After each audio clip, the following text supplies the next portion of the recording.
Hello po mga kababayan, kamusta po kayong lahat? And once again, welcome back to another episode of Simply Talkies Vlog, your underrated vlogger. So ang pag-uusapan po natin mga kababayan ay ang topic na gusto mo bang mag-cha-cha? Yung pong cha-cha ay hindi cha-cha-cha, kundi tinatawag na charter change. O, ayun po yan. Kasi meron pong dalawa na proposal na magkaroon ng cha-cha or charter change dyan po sa Kongreso. Pero bago ang lahat, i-flex po natin yung Haya Nature Resort. For more details, punta lang po kayo sa kanilang Facebook page at tayo po ay magpapasalamat sa lahat ng ating channel members, followers, subscribers at nagla-like, nagsishare ng ating mga videos. May God bless you all. So mga kababayan, uunahin natin itong cha-cha ni Senator Robin Padilla dyan po sa Senado. Kasi napakasimple lang naman po ng gusto niyang mangyari. So at ganun din po, pupuntahan din natin yung nagsusulong ng cha-cha sa lower house. At atin din kaunting babasahin dito po sa isang article ng Inquirer kung ano po ba itong cha-cha na ito, no? At ano yung mga pamamaraan paano po magkaroon ng cha-cha o charter change sa ating konstitusyon. So ang tinatarget po nila diyan ay ang ating 1987 Constitution. At ganun din po, meron din tayong mga ipanunod na video sa inyo na mga kanilang mga saloobin, no? Yung ating mga mambabatas tungkol nga po dyan sa pinopropose na charter change or cha-cha. So uunahin po natin itong article sa Inquirer.net. Dito na lang po kasi nandito po yung resolusyon ni inyong magaling na senator, the number 1 senator. Napakatalino po nitong senator na ito, sa totoo lang, ano? At ito nga po, gusto na naman niya po itong isulong, itong charter change, no? So yan po, no? Robin Padilla, 6 expanded terms for President, Vice President, no? Actually, yan po yung article. Pero nilalaman po ng kanyang proposal, meron pa po siyang gustong i-extend dyan o dagdagan. So, eto po, no? Senator Robin Hood Padilla has proposed amending the 1987 Constitution and allowing the President and Vice President to serve for 4 years and 2 terms. Under his resolution of both houses, number 5, the President and Vice President will be elected joint candidates. The Senate will grow to 54 members, with 24 of them serving for 8 years, and the House of Representative Lawmakers will serve for 4 years. So, yan po, no?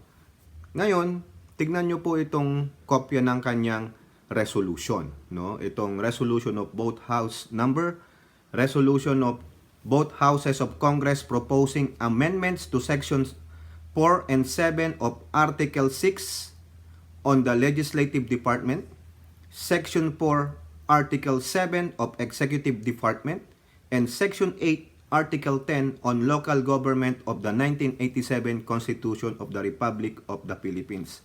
So, tatlong article po sa ating 1987 Constitution ang nais niyang amyendahan, no? So, nabanggit po natin yan. Nandito po yung mga whereas. Titignan na po natin dito sa ibaba kung ano po yung inuuna niyang article. So, sa Section 1, no? Section 2 of Article 6, Legislative Department is amended to read as follows. The Senate shall be composed of 54 senators, of which the 24 senators shall be elected at large by the qualified voters of the Philippines. So, ibig sabihin po nito, yung 24 is the usual voting. Iboboto po lahat ng qualified voters, mga registered voters sa buong Pilipinas. Yung 24, yung basic, okay? Saan mo kukunin yung 30? And the remaining 30 senators shall be elected by the qualified voters from each legislative region, a portion among the provinces, cities, and metropolitan Manila area as may be provided by law. Ibig sabihin yung 30, manggagaling sa mga probinsya, no? Kung sino yung gustong tumakbong senator nung probinsya na yon, or cities, or sa Metro Manila. Parang ang dating congressman, pero senator ang tatakbang mo representing your province. Ganon. Pero yung 24, sila yung magre-representa ng buong Pilipinas. So typically, kung merong mang gustong tumakbong senator sa inyong probinsya, no? Pwede siyang mag-file, pwede siyang, maski na hindi siya manalo as senator doon sa 24, kung nanalo siya doon. Di po ba? Oh. Sa section 4 niyan, the same article, the term limit, no? Ito po, shall be 8 years and the senators elected by region shall be 4 years. Yung 24, magsiserve daw ng 8 years. Yung remaining 30 na na-elected doon sa by region is for 4 years. Ang galing ano. No senator elected at large and senator elected by region shall serve for more than 2 terms. So hanggang 2 terms lang siya. And the 3 consecutive terms respectively. Ayan. Yan. Ang ganda ng ano nito, no? Ang ganda ng proposal niya. Eto naman. Section 3, Section 7 of Article 6. Legislative Department pa rin to. Yung tungkol naman ito sa lower house, paano ka boboto ng mga congressman. So tinapos na yung senator, no? Ulitin lang natin, i-review natin. Ang gusto niya, 54 ang senador. 24 iboboto ng pangkahalatan. Yung 30 manggagaling sa iba't ibang region o probinsya. Meaning iboboto, may representante ang mga probinsya, no, na senator. Di ba? Parang ang gulo naman yata nun. Di mag-congressman ka na lang. Di ba? Pinagkaiba, no? Now, ito ang mangyari. Sa lower house, sabi niya, the members of the House of Representatives shall be elected for a term of 4 years, which shall begin under otherwise provided by law, whatever, no? Ito, no member of the House of Representatives shall serve for more than 3 consecutive terms. So, hanggang 3 consecutive terms. No more than di po ba? Ayan. So, ito po, puntahan na natin itong Section 4 of Article 7, the Executive Department. Ang taba ng utak ng inyong Senator number 1, ano? Ito po, the President and the Vice President shall be elected as joint candidates by direct vote of the people for the term of 4 years, which shall begin, blah, blah, blah, and 4 years thereafter. The President and the Vice President shall not be elected for more than 2 terms. So, ito po. Ang gusto niyang mangyari, joint candidates. No? The typical example niyan is dito po. No? Meron po kasing mga partido dito na major parties are Democrat and Republican. And there's the third one, the independent. Ngayon, during election dito, I think ito alam nyo na, pero yung mga hindi pa po nakakaalam, binibigyan lang natin kayo ng example. Sa halimbawa kay Donald Trump, sa Republican siya, no? Itong pag ikaw ang tumatakbo ng presidente, wala ka pang ina-announce na vice president mo. Walang partido na, ito ang vice president ko. No? Ikaw lang ang nangangampanya para sa sarili mo. Ngayon, sa partido mo, pagbobotohan yan, kaya nga may mga Republican debates Sila-silang mga Republican na tatakbong presidente magdidebate. Now, it's up to the Republican Party kung sino yung napupusuan nilang ire-represent, no? Magre-representa sa kanila pagdating ng major election, no? National election as president. Halimbawa, si Donald Trump ang nanalo doon sa Republican primaries, tawag nila. So siya ang magiging yung tatakbong presidente. Ngayon, Donald Trump has yung kanyang power as Republican representative sa major election, siya ang mamimili ng vice president. Correct me if I'm wrong, no, sa mga Republicans, Siya ang mamimili ng kanyang magiging tandem, joint candidate. Yan yun. So, halimbawa, nung last time, ang VP niya, si Mike Pence, kaya nung nanalo si Donald Trump, automatic vice president si Mike Pence. Hindi po binoboto ang vice president, kundi yung presidente lang. Kaya yun ang gustong mangyari dito ni Robin. Sa kampanya, pwedeng mangampanya. Pero during voting process, hindi na iboboto yun. Basta, joint candidate nga kayo eh. No? Ang magdadala sa'yo, yung presidente. Kung nanalo na yung presidente mo, automatic ikaw ang uupong vice presidente. And now, mawawala yung 6 years, only 4 years. After 4 years, pwede ka ulit mag-seek ng re-election. Kasi hindi ka pwedeng mag-serve ng more than 2 terms base dito. 2 terms ka lang. Whether consecutive or intermittent. Parang yung gagawin ni Donald Trump. Ito na nga, lalaban si Trump ng 2020. Pero kung manalo siya, that's his second term. Wala yung in-between. Parang marireset sa zero, no? So, yung po yung gustong mangyari ni Mr. Robin Padilla, no? Charter change, pero i-expand yung termino ng mga executive and legislative bodies, no? For president, joint candidate kayo nung vice president mo 4 years for 2 consecutive terms. Sa Senado, i-expand yung Senado. Ha? From 24 gagawing 54. The first 24 will be elected by the majority. Yung 30 manggagaling sa probinsya, sa cities, kung sinong gustong tumakbong senator nung probinsya na yon. Sa House of Representative, wala siyang ganong binanggit mga kababayan eh. Pero yung term limit lang ang sinabi niya. Ha? Yeah. Nakakatawa itong Nakakatawa itong ang proposal ni Robin, 4 years, ganyan. Oh, okay. So, ang problema diyan, mga kababayan, mag-a-agree ba kayo? Lalong-lalo na dun sa senator. Parang ang gulo niyan. Di ang gawin mo na lang sa probinsya, parang dito po sa California, meron pong mga state senators. Sa state lang. Oo, kasi merong governor. Ngayon, yung bawat I don't know how many senators in California, sa California lang. I think it's about the counties, ganon, no? Bawat county represented by one senator, no? So, hindi ko po alam kasi alara ako pakialam. Basta kung maganda ang governance, ayos lang. Di po ba? So, ganun na lang sana i-propose mo, Robin. Di ba? May governor naman sa bawat probinsya. O di magtayo na lang kayo ng Senate, nyo dyan.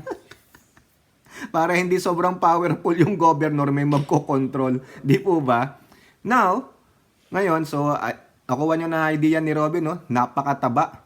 Parang yung alimango o crabs. Ang taba-taba. Ang tanong, makatotohanan ba yan? Mamaya, may mga kapwa sa senador na magbibigay po ng kanilang opinion. Pero, pupunta tayo dito. So, ano po ba itong chacha o yung charter change? Dito po sa balita ulit ng Inquirer, way back January 7, 2021, in-explain po nila, hindi naman in further details o in so much details, kung ano po itong chacha, ano ba yung proseso nito, no? So, naririnig natin cha-cha-cha. O, di ba? Charter change, no? Kasi itong constitution natin, sabi nila, ang daming loopholes, no? Na ito ay ginawa ng Aquino administration to prevent the rise or comeback of the Marcos. Nais nilang amyandahan, mga kababayan. This is a 33-year-old constitution na higit sa lahat ang ano po ng economic provisions, no? Nalilimitahan ang pag-iimbest ng mga foreigners kasi they don't like the economic provisions dito sa ating konstitusyon.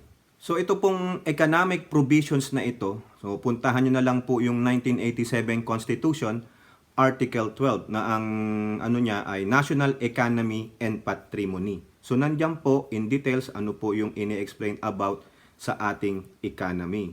So ano ba ang reason bakit nagkakaroon ng sinasabi nilang 60-40? Di po ba? Ayaw natin masyadong ma-involve, no? Yung bang magkakaroon ng foreign ownership 100% o whatever. So, alam nyo na yan no? Ayan ang inaayawan ng mga foreign investors. Sobra daw po higpit. Kaya tumatakbo sila sa mga ibang bansa na nagbibigay sa kanila ng magandang deal, no? Na 100% ownership of the land, of the whatever. So, nawawala yung iba, we cannot sway them even though na ano pa ang pangulo, yung maghikayat, merong mga pledges, no? Pero pagdating na nalaman nila economic provisions, they gonna back out, no? Lalo na kung malaking kumpanya 'yan, tapos they will lose a lot sa Pilipinas, no? Wala naman negosyanteng magninegosyo ng pabangkrap. Di po ba? Tama, mali. So dito, ayun ang gustong mangyari nitong mga magcha-charter change. Pero may iba po na nagbibigay ng ibang opinion dyan. No? Kung si Robin, gusto niyang magchacha to expand the terms of the executive and the legislative. No? Yung iba naman gusto economic provisions o economic changes doon sa ating constitution. So, parang napakahirap ano? So, explain natin muna itong chacha na ito, no? Ang sabi kasi dito sa chacha, whether you amend or revise the current constitution, no? So, marami na pong nagtangka niyan, pero wala pong umuusad. Kasi, hindi po sila magkasundo. Ang lagi nilang sinasalang-alang, hindi gusto ng tao yan. Ipaliwanag nyo po maigi sa taong bayan. Kaya information dissemination is the key for the people to understand about it. Huwag nyo nang lagyan ng very flowery English or pasikot-sikot pa. Isulat nyo in a layman's term na maintindihan ng tao. Bakit kailangan i-revise ang Constitution? Ito ang sabihin nyo. Kung pwede nga, i-Tagalog nyo, i-translate nyo sa mga ating mga local dialects. Di po ba? Tama, mali. Kung kayo lang mambabatas dyan, hindi makikialam ang tao, walang input ang tao, di wala. Di ba? Hindi namin maintindihan yan. Kung kayo lang, matatalino kayo sa batas, paano naman kami out of the loop? Di po ba? So dito, ano ang gusto nyong gawin sa chacha? Amendments or revision?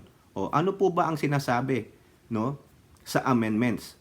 Pag amendment, it includes basic changes that will not affect the Constitution's structure.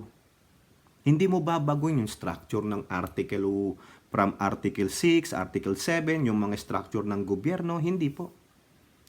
Ang gusto mo lang gawin, i-amend.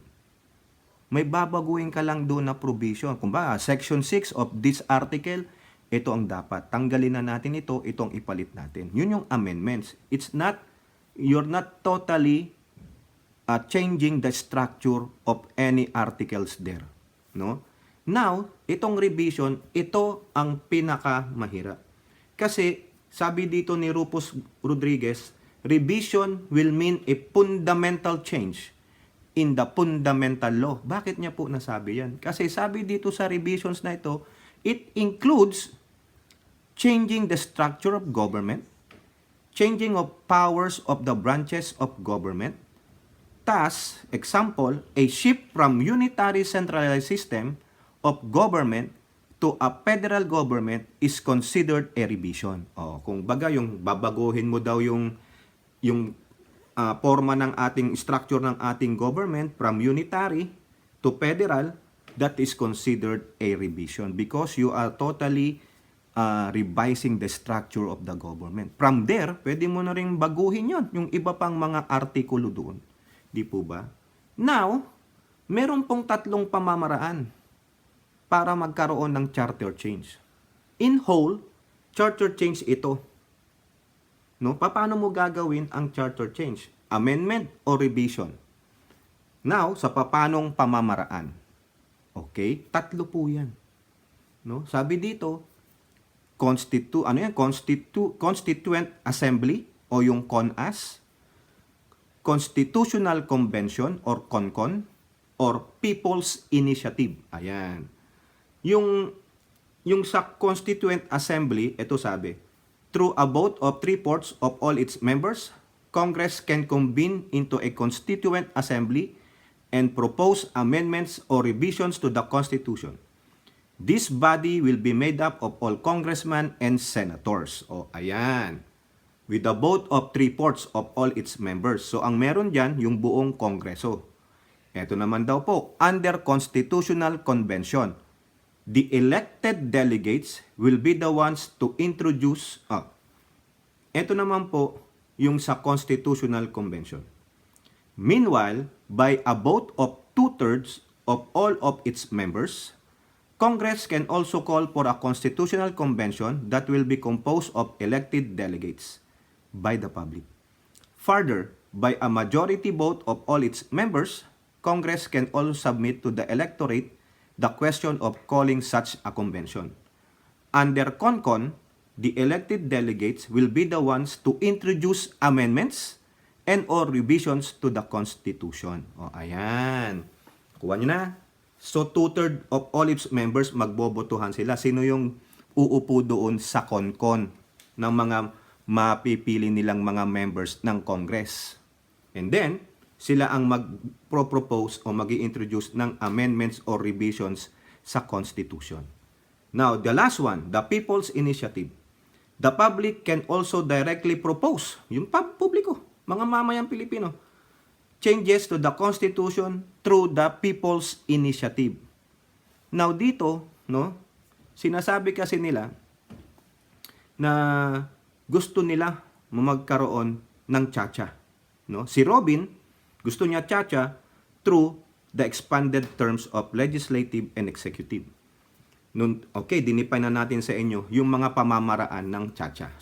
Sandali lang yan. Huwag na natin i-explain. Di naman tayo abogado o magaling sa ganito. Kasi po, sa balita ng GMA7, eto po, si Speaker Martin Romualdez, sabi niya, House to focus on easing restriction. Okay? Sa Senado, may magpapalabas ng tsa-tsa. Sa lower house, eto na, gusto rin nila, tsa-tsa in 2024.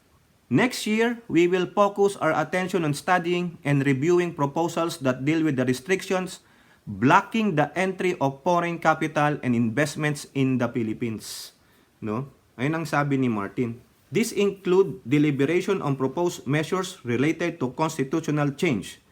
Romualdez said Congress will champion the cause of revisiting our present constitution, a cause that is key to unlocking that vast potential of the Philippine economy. Yan. Gagawin natin ang lahat para buksan ang ating ekonomiya sa mamumuhunan.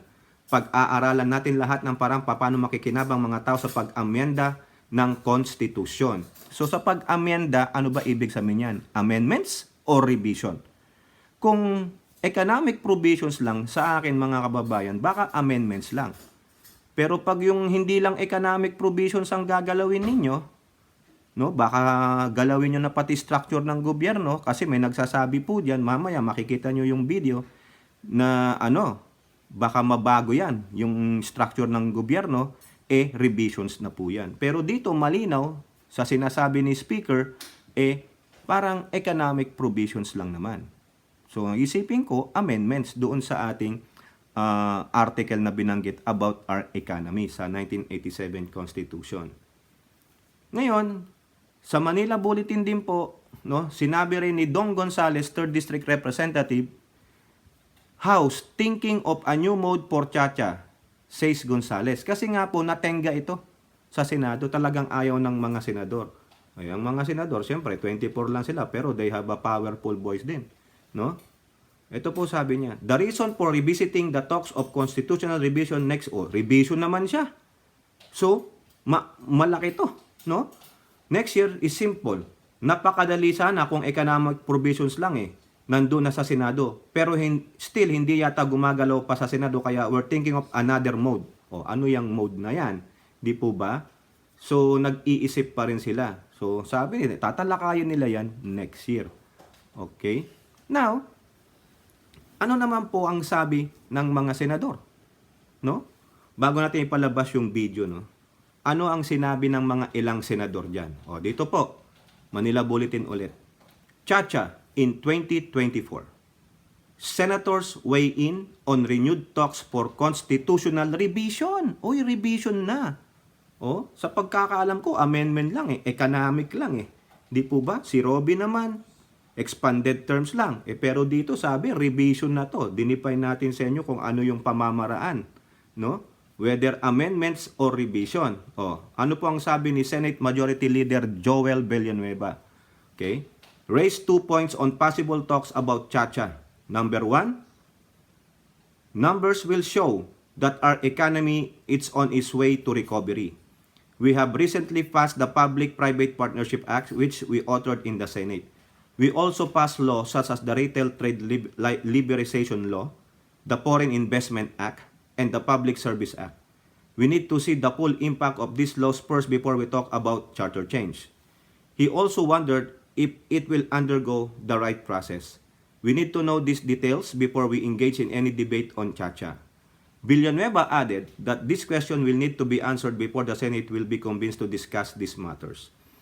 Ito naman yung kay Aquilino Pimentel, si Minority Leader. Chacha is something that should always be discussed, especially if there are proper motivations such as improving the system of government in the Philippines. He added that he's open to reviewing the Constitution if and only if federalism is the agenda. O, ayan ha, nakita nyo na yung punto ni Senate Minority Leader. Idagdag pa natin ito. If and only if daw kung babaguhin lang yung system of government, yung gagawing federalismo.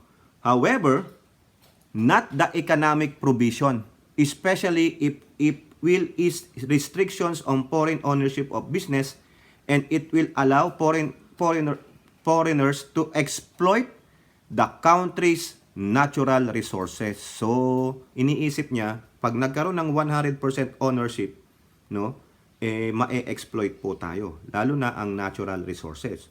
So, sa palagay nyo, may punto siya? O, kayo po. Di po ba? Tama po ba yung sinasabi ni Coco Pimentel, no? Baka ma-exploit tayo lalo na sa natural resources.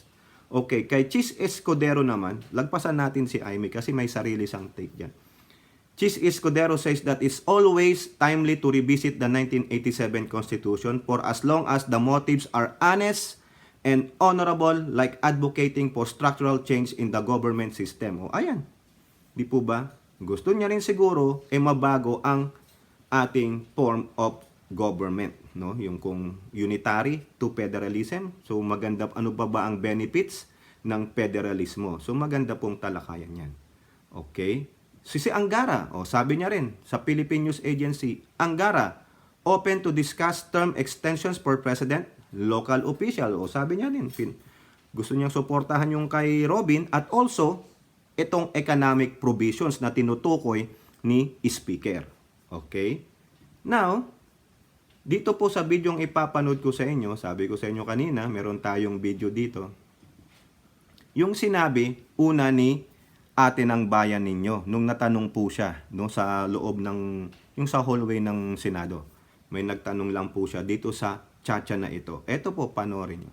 Ang your comment ng kasi pinupush na yun sa House na sa 2024 daw yung change. Ang kulit naman. Talagang sinabi na ni PBBM na hindi napapanahon kasi dapat nakatutok tayo sa hanap buhay ng tao at ibagsak ang presyo ng bigas at iba pang bilihin. At 2 beses na ibinasura yan ng todo-todo ng Senado. Ba't pagpipilitan? Bakit ganun? Ang kulit. Ma'am, bakit nga po tingin ninyo kahit po ilang beses ng binasura, pinupush pa rin po talaga ito? Baka may gusto mag-prime minister na hindi manalo sa presidente. Thank you, ma'am. Salamat po.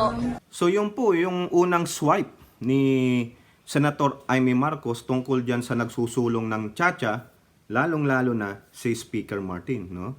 Kasi yan yung tanong, hindi naman yung kay Robin, eh. Baka daw may gustong maging Prime Minister na hindi manalo sa presidente. Okay? So, ang ganda ng swipe niya, no? So, kakagatin po yan nung kung sino man yung mga minions nila, no? Pwede namang magsabi lang na hindi pa napapanahon, wag nang isulong. Pero, she took a swipe, no? Malamang dun sa kanyang pinsan. Di po ba? Tama, mali. Now, dito po sa balita ng UNTV, another interview para sa kanya. Ano na naman po yung sinasabi niya?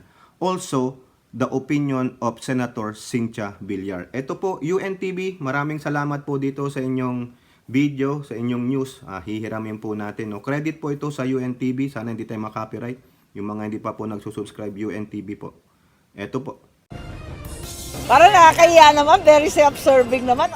Malamig ang pagtanggap ni Senator Amy Marcos sa panukala sa Senado na term extension sa ilang opisyal ng gobyerno, kabilang na ang mga senador. Sa inihaing resolusyon ni Senator Robin Padilla, gagawin ng 54 ang mga senador, kung saan 24 pa rin ang national senators na may 8 taong termino at papayagan ang 2 magkasunod na re-election. Habang ang nalalabing 30 ay magiging regional senators na may 4 na taong termino at papayagan ang hanggang 3 magkakasunod na termino. Nakaupo kami, papa-extend kami hanggang forever. Wag na, kakahiya. Para sa presidential sister, matagal nang walang boto ang tiyatsa sa Senado at bagaman marami umanong dapat baguhin sa saligang batas, hindi anya ngayon ang tamang panahon para rito sa dami ng problemang kinahaharap ng bansa. Ako mismo, hindi ko ipagtatanggol yung Aquino na konstitusyon. Siyempre, Marcos ako, maraming provision dyan, talagang sinasabi, paggigigante, paninigurado na wala ng Marcos na uupo, may mga ganon na haka-haka. So, manggagaling sa akin na ipagtanggol yung constitution, parang ang labo. Pero ang totoo, hindi talaga napapanahon. Naniniwala rin si Senator Cynthia Villar na mahihirapan si Senator Padilla na isulong ang pag-amyenda sa political provisions ng saligang batas. Medyo mahirap yun sa Senado. I think he will have a hard time, but we'll see. Marami siyang ideas. Tayo, matagal na tayong senador, pamilya namin. You don't do something na ayaw ng tao as a policy. So we will see if the people will accept it. Bagaman pareho lang may magsusulong ng tiyatsa sa Senado at Kamara, naniniwala pa rin si Senator Villar na hindi magiging madali ang muling pagtulak sa panukalang amyenda sa saligang batas. Tingin niya, hindi lang ang economic provisions ang magagalaw kapag muling pinag-aralan ng konstitusyon. Pagbukas mo niyan lahat, tatamaan yan. Siyempre ang Senado, hindi kami sa charter change kasi hindi naman gusto yan ng ating general public. It has been noted in all the research na ayaw nila ng charter change. Basta ayaw ng tao, ayaw ko. Ang masusunod yung ating mga kababayan kung ano gusto nilang mangyari sa ating bayan. Sa ngayon, naka-adjourn na ang sesyon sa 2 kapulungan ng Kongreso at magbabalik sa January 22, 2024. So yan po, 2 senadora po natin ang nagbigay ng kanilang opinion. Unang-una si Senatora Amy Marcos. Sabi niya, hindi na papanahon ang pag-charter change. The question is, kailan ang panahon? Bawat panahon sa ating bansa, ang daming problema. Lagi na lang ganyan, hindi na papanahon. Ang daming problemang dapat harapin. Hindi nyo pa rin ba nahaharap yan? Yung problema lang naman sa ating bansa, paulit-ulit. Di po ba? Kayo tatanungin. No? Kaya nga po yung tanong natin, gusto mo bang magtsatsa? Kailan ang panahon para magtsatsa? So, sa kakapanahon ninyo, wala. Hindi uusad. Di ba? Kasi, iba yung focus nila. Well, it is very noble to say na walang forever. Di ba sabi niya, nakaupo kami forever? Hindi naman sinabi ni Robert na forever . Di po ba? Ayun. Now, si Senator Villar naman, sabi niya, mahihirapan si Robin. Kung, di ba mataba ang utak ni Robin, sabi pa niya ang dami niyang gustong di ba mataba nga utak . Ang tanong, can he defend yung proposal niya pagdating diyan sa plenary? Can he debate it properly and urge na yung mga kasamahan niya na bumoto sa kanya? Now, sabi pa niya, kung ayaw ng tao, ayaw ko din. Hindi gusto ng tao yung charter change. Base na rin daw sa mga survey. Now, tatanungin ko kayo, gusto nyo ba na mabago yung ilang probisyon sa ating saligang batas? Gusto nyo ba ng amendments or revision? Sinabi natin yan kanina. Di po ba? Kasi nadidinig nila, ang ayaw nila ng economic provision. Okay na daw yun kasi mapagsasamantalahan tayo ng mga foreign ownership. Ang gusto nila, federalism. Pero tignan nyo naman yung kalakalan. No? Gusto nating i-open ang economy pero ang higpit. Di po ba? At iniisip ni atin ng bayan na kaya sinusulong kasi may gustong maging prime minister. Di po ba? Pero ano ang gustong mangyari lang ng Pangulo? No? Kung si Speaker Martin, sabi niya, i-open natin para sa economy. Pero ano po ang gusto ni PBBM?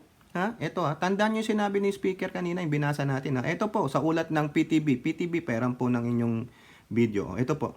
Pinag-aaralan na ng pamahalaan ang economic provisions ng 1987 Constitution. Sa gitna ito ng mga pagsusulong na charter change. Ayon kay Pangulong Ferdinand R. Marcos Jr., ito'y para bigyan daan ang mga investor na namumuhunan sa bansa at mapalago ang ekonomiya.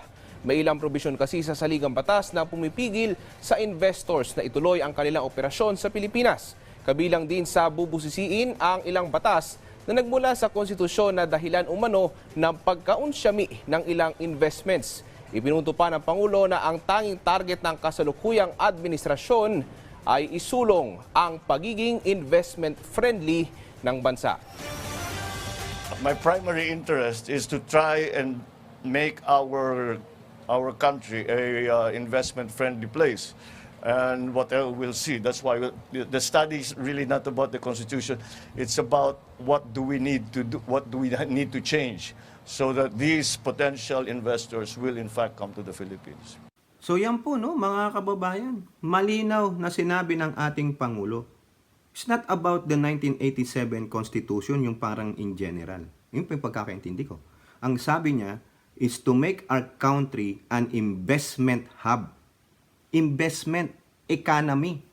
Para kung maraming investor na maiingganyo tayo because we ease the restriction or we amend a certain portion of that economic provision in our 1987 Constitution, maraming investor ang pupunta at the same time, dadami ang trabaho. Even na baguhin nyo yung form of government natin, pero ang restriction sa economy natin ay napakahigpit. Do you think the foreigners or the foreign investors will come? Any investors will come, they will risk losing a lot of money. Di ba tulad na sabi ko sa inyo kanina, wala naman sigurong negosyante na magne-negosyo ng pabankrupt o pabagsak ang negosyo nila. Wala. They will lose a lot. So, itong ating presidente, yung gobyerno niya, pinag-aaralan. They are in sync. Silang magpinsan in sync. Pero si atin ng bayan, hindi in sync. Kontra palagi no? Di ba? Makikita mo Now, may nakita po tayong balita dito sa radyo ng Pilipinas News. Ito po, Senator Amy Marcos, nilinaw na di siya tutol sa tsa-tsa. Ano ba talaga? Kung hilong-hilo na ako dito sa atin ng bayan na ito. Nilinaw ni Senador Amy Marcos na hindi siya tutol sa pag-amyenda ng 1987 Constitution pero iginiit niya na hindi pa ito napapanahon ngayon. Yun naman pala. Ang tanong ko ngayon sa iyo, Senadora, kailan ang panahon? Kung ang lagi niyong sinasabi, tulad ng sinabi mo kanina sa video na ang dami nating problema. Yung mga problema na yan, laging mag-i-exist. It's always be there. And a new problem will always exist. So kailan? Kailan ang tamang panahon? Ilang gobyerno nang nagdaan, may nag-insist kay Pangulong Duterte, wala. Kasi sinasabi niyo, COVID-19 ang daming problema. After that, mayroong problema na naman. Lahat, no? Dumarating ang problema, pero kailan ang tamang panahon? At tanungin natin ulit ang taong bayan, kayo po ba? Gusto nyong maamyendahan ang ating konstitusyon, lalong-lalo na sa economic provisions? Ako wala akong pakialam doon sa pinupus na tsa-tsa ni Robin. Bahala siya dyan, term expansion yan o term limits. Ang gusto ko ay mapaunlad ang ating bansa, maraming investor at maraming magkakatrabaho. As much possible nga, wala nang mangingibang bansa. Siyempre, dapat ayusin nyo rin ang sahuran. Di ba? It comes to that. Dapat maging competitive din pagdating sa money. Di ba? Tingnan nyo na lang yung isang nurse. Dito, kikita ng $30 an hour. Kasi yan sa contract niya, kung kababago niya lang. $30 kasi lisensyado siya. Lisensyado ka dito, malaki sahod mo. Even mga computer programmers, engineers, nagle-lisensya yan. May mga certification sila ng specialty nila. So, malaki sahod. Di po ba? Tingnan nyo na lang ang difference. $30 an hour. How much is that in peso? 1,500 pesos. 1,500 pesos per hour. Kung nagtatrabaho ng 8 hours, yun lang, given lang, 8 hours straight lang. Walang overtime yan, walang double time. Mind you, ang mga nurses, kung busy, they will be asked, can you do an overtime? Yeah. Diba? Hanggat bata yan, sige. Minsan nga, may nagsi-16 hours straight Diba? So, 30 times 8, $240. $240 for just one day. Nakita nila. Gross yan hindi pa tinatax. Di ba very lucrative? I-times mo ng 50, how much you're making? O sabihin mo, given 12,000 per day? Sa Pilipinas, magkano per ora ng isang nurse? O buwanan pa yan, o kinsenas. Di ba? Talong-talo, kaya yung iba nangingibang bansa. Dito na ako, mas green dito eh. Mas maraming apples dito. Sa Pilipinas, ang tagal tumubo ng apples. Analogy lang po yon, ha? Example lang. Kaya dapat, pagandahin nyo rin, no? Yung sahod. Lalo ng mga frontliners. Lahat ng frontliners, teachers, yan. Kasi sila ang mga naandyaan. Tingnan yung mga teachers, yung iba nagkikwit, nag-o-online na lang teaching sa ibang bansa.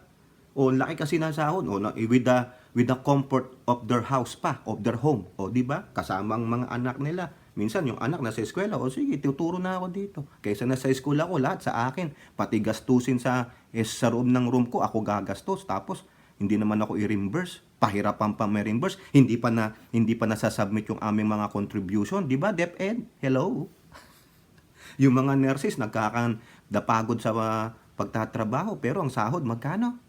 Yung mga bumbero, pulis, militar. Di ba? Wala eh. Lalo na teachers, iniwanan nyo sa pagtataas ng yung mga benefits, hindi pa lahat na ibibigay. O, di ba, si Castro nga, sabi niya, dapat 20,000 yung ibigay nyo sa nila. Ang ibibigay lang, 10K. Pahirapan pa yan. May politika pa dyan. Di ba, mga kababayan, nakakaasar yung ganyan eh. Ang ganda ng proposal, pero sa implementation, bagsak. O, ang tanong ko ulit sa inyo, kailan ang panahon para magkaroon ng tsa-tsa? Sabi ni Villar, hindi daw gusto ng tao. Kailan yun? Sa ngayon, gusto nyo na ba o hindi pa? Kailan ang panahon? O kayo po, ano po ang inyong makokomento? Comment down below and don't forget to like and share. Hope to see you on the next videos. Bye-bye. God bless.